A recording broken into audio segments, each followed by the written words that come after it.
Sir John Bell, thank you very much for joining us on TNG. Yeah, my pleasure.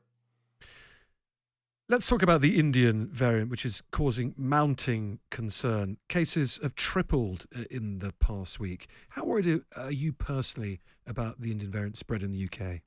Yeah, so, I mean, first of all, we're all very aware of the human catastrophe that's going on in India.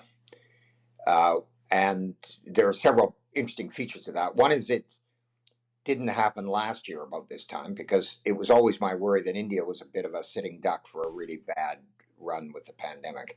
But in fact, it wasn't, and it did pretty well through the first wave, at least our first wave, and then through the autumn, it wasn't so bad, and it really only started to pick up in the beginning of the year. But when it arrived, boy, did it arrive, and I think it's being partly driven by the fact that this variant appears to be highly infectious, and indeed, as you know, in the UK, data from last week suggests that it's out competing the Kent variant, which is 117, which is the variant that we've had here really since the beginning of the year, and which was itself more infectious than the Wuhan variant. So we're going stepwise with increasingly infectious and increasingly competitive viruses. So I think the reason why India looks pretty bad at the moment is because this is materially more infectious than what we've seen before. Hard to tell whether it's more pathogenic. In other words, whether it causes more severe disease or not. I think we just don't have that data yet. But I think the numbers that are coming out of the testing centers in the UK over the past 6 or 7 days do point to the fact that it's probably going to be the dominant variant in the UK quite soon.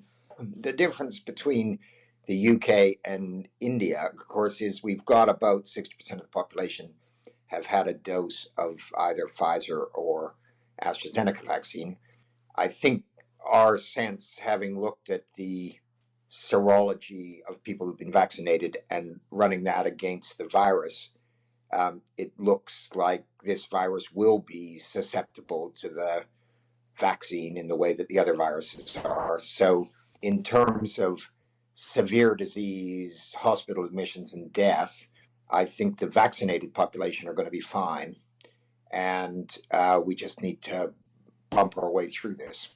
Well, let's talk about the precise effect the vaccines do have on the Indian variant. I know data is early, but that's obviously the crucial question. What have you seen so far that leads you to believe that the vaccines around, including the AstraZeneca vaccine that you've been very close to developing, can control the variant?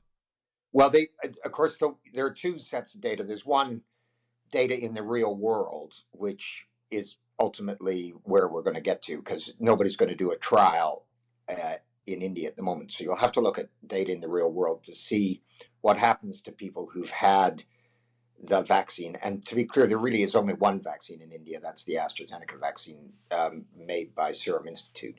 So that one way of telling whether it works or not is to follow patient populations who've had the vaccine, who've probably ideally had 2 doses of the vaccine, and see whether you've got any serious breakthrough in those populations. But it's also important to remember that there's breakthrough in the sense that people get symptomatic, they get a fever, they get a cough, and then there's breakthrough in the sense that people get severe disease. In other words, they get hospitalized, or they get very ill, or they die. And I think what we've seen with all the vaccines, and this is Pfizer, which of course is untested against India completely because they don't supply vaccine to India. But all the vaccines seem to be very, very good at preventing severe disease of every kind: South African, Brazilian, and probably Indian. So that's the real world data that we will expect to see in the coming weeks, and will give us some indication of what's going on. But if you do the lab experiment, which is you take plasma or serum from someone who's received the vaccine, and you look to see its ability to neutralize the virus, which is actually a highly effective way of telling whether you're going to be protected or not, it looks okay. It's not perfect, but it's not catastrophically bad. There's a slight reduction in the ability to neutralize the virus, but it's not very great, and certainly not as great as you see with the South African variant, for example. And it's it's rather close to the Brazilian variant, where the vaccine vaccine sera seems to be very effective at neutralizing the virus. So that's the best surrogate marker, as it will. In other words, a scientific assessment about whether the antibodies you've made after you've had the vaccine, which are floating around in your blood, are good enough to neutralize the virus if you get the virus. And at the moment, that data looks rather promising, mostly generated, I have to say, by Gavin Scruton in Oxford, who's led this program nationally for all the viral variants.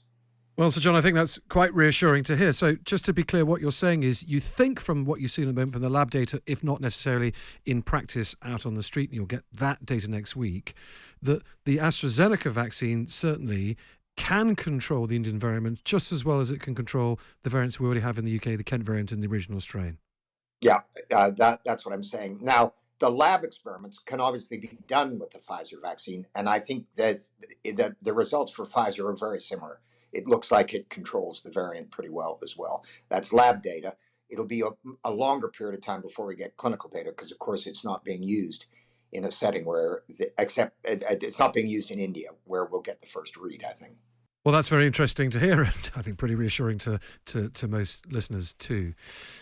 That then, I suppose, begs the other question, which if the Indian variant does spread, and you think it's going to be the dominant variant in the UK, do you think the idea of trying to control it in outbreak areas where it is now, maybe in Glasgow or Blackburn, that's going to be impossible and it will just spread across the UK and there's nothing we can do about it, do you? Well, I think there's a lot of it out there. I can't give you the exact numbers, but I think that's the reason that the government at the moment is being anxious, as the Prime Minister said last week, about the Indian variant. He's got good reason to be anxious because it is spreading pretty quickly. But I think we have to remember we're probably in a world where we are going to get one variant or another spreading amongst unvaccinated people, and maybe even transmitting with symptomatic disease but not severe disease in vaccinated people. And that's kind of the world that we're moving into. Sure. I'm very surprised if we get to a place where there's no COVID variants migrating around the population for some very considerable time from now. But if we get to a stage where a large amount of the population are vaccinated, which we hope is going to be pretty soon, certainly first dose by the end of July, every adult will be hopefully vaccinated, then it doesn't actually matter how far the Indian variant spreads. It can spread across the whole of the UK, but if pretty much everybody who can be is protected, then it doesn't necessarily bother us. Is that right? Well, I think that's the message I'm trying to give to people, is that we've already vaccinated the most vulnerable percentage of the population, people down to 40. That's the group of people who are likely to suffer really serious effects from this and be hospitalized and so on. So we've covered the vulnerable population.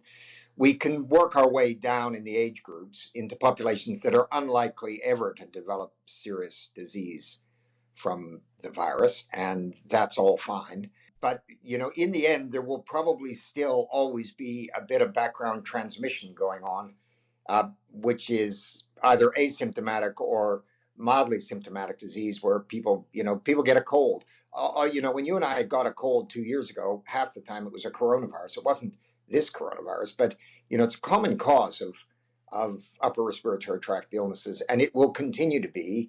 It'll just have COVID-19 and its variants in the mix. And I don't think that's the end of the world. There's one other group of people, though, we have to be quite careful about, and that is people who have have diseases that make them unable to make an immune response. They can suffer quite badly from these diseases. So I think we are going to have to think, because vaccines in them may not work very well. So we need to think about how we give them cover. And I think the answer to that will be using one of the good antibodies, one of the good monoclonal antibodies, which you can give to people, and that acts as a sort of artificial vaccination. They get antibodies as if they'd had a vaccine. They've got antibodies floating around. If they run into the virus, the antibodies kill the virus. Everybody's fine.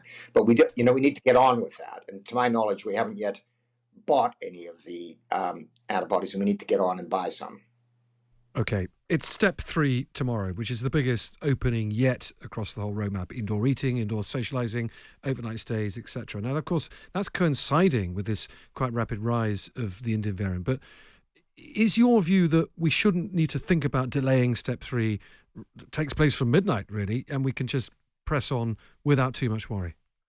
Yeah, I think we're going one step at a time. We haven't raced this. We've taken our time between steps 1 and 2 and steps 2 and 3, which I think I always felt was the right thing to do. I mean, it's a bit silly to rush this if you just rush off a cliff. So I think I don't see anything that I see which would make me worry about going to step 3. I'm obviously don't have access to all the detailed data that is now becoming available to Public Health England. But, we always knew that there is a population of people under the age of 40 who haven't been vaccinated, and there will be disease migrating in them, which will not cause serious disease and will not kill people, but will cause symptoms. So we always kind of knew that, and that hasn't changed. How about step 4? Step 4 obviously comes after step 3, logically, and that comes on June the 21st, which is another 5 weeks on from tomorrow. But that is pretty much everything wide open. No restrictions, very few legal restrictions, very little social distancing at all, the government would believe. Are you comfortable with step 4 happening in 4 or 5 weeks' time? Yeah, I think I am because that gives us a bit of time to see how this Indian thing plays out. I mean, as you can hear, I'm not totally flustered about the Indian thing. I think it's probably going to be okay, but it's good to have data. By then, we should have some real world data that shows that the vaccines protect people from hospital admissions and serious disease. And if that's the case, then I think we should probably keep going because nothing's really changed except that we've got a different variant circulating in the UK. I think we need that window of the next 6 weeks, month or 6 weeks, just to assess that and think about it carefully. And I wouldn't rush that last step 4. I'd wait until we see the data and then make a decision then. So no, definitely no earlier than June the 21st, but your gut No. feeling is June the 21st should still be okay. Yeah, that's sort of where I am at the moment. I don't think anybody's going on holiday, incidentally, except in the UK, but because I think there will be pretty substantial border controls, and I think that's probably a legitimate position to take. But well, actually, if you want to go to the Falkland Islands, good luck to you. But I Well, that's the case from May the 17th. You can go to a very limited amount of people, Falklands, Ascension, and just about Portugal. But are you suggesting that it would be a bad idea for the government to open up travel all across Europe or further, maybe at the end of May or into June? well, don't forget that there are very broad swathes of Europe that are largely unvaccinated. They have a pretty odd attitude to vaccines in Europe, which isn't really one that's a public health approach to vaccines. As a result, there are large percentages of the population who haven't seen a vaccine in Europe still to this day. So they are pretty vulnerable to new variants, be it Indian or otherwise, sweeping across the continent and leaving very very high levels of disease around. So and of course the rest of the world is really in it. It's not just India; it's Bangladesh, it's Nepal, stuff going on in Southeast Asia. We aren't at the peak of this thing globally at all yet. We're still going up the mountain. So having people flying around and coming back with whatever local variant they run into, I'm not. That is not a good idea in my view. I think people just have to get used to the fact that Cornwall or Bournemouth or wherever is not so bad, and they should just enjoy the summer, and then we can get back to this properly when things settle down. So you think it'd be a bad idea to go to places like Spain, Greece, Italy, France, the usual Brits Well, destinations abroad? even if they have low levels of disease, which they don't, just to be crystal clear, but even if they did, you're not. It's a pretty uncontrolled environment. There are lots of people there from lots of other places around the world, and you mix with them as well as you do with just the local indigenous population. So, I mean, I don't want to be a party pooper, but really, It's a bit late for that. yeah, exactly. We've been this has been really hard for everybody. I think the most important thing is not to prolong this any longer than we absolutely have to. And I think just going about this cautiously could be quite helpful to everybody. We're at step 4. We're talking through the year chronologically now. So June the 21st, as we believe it now, Prime Minister gave a big hint that working from home, for example, would be scrapped last week on June the 21st. A lot of talk about masks being abandoned, apart from maybe in some very confined spaces. You'd also be happy from June the 21st onwards to really get rid of most of the social distancing and all that coronavirus infrastructure we've been living our lives under altogether, would you? So the answer is yes, although the answer is really based on data that is a week old. So, I think I've tried to reassure everybody about the Indian variant because I think the data we've got suggests that it's going to be okay.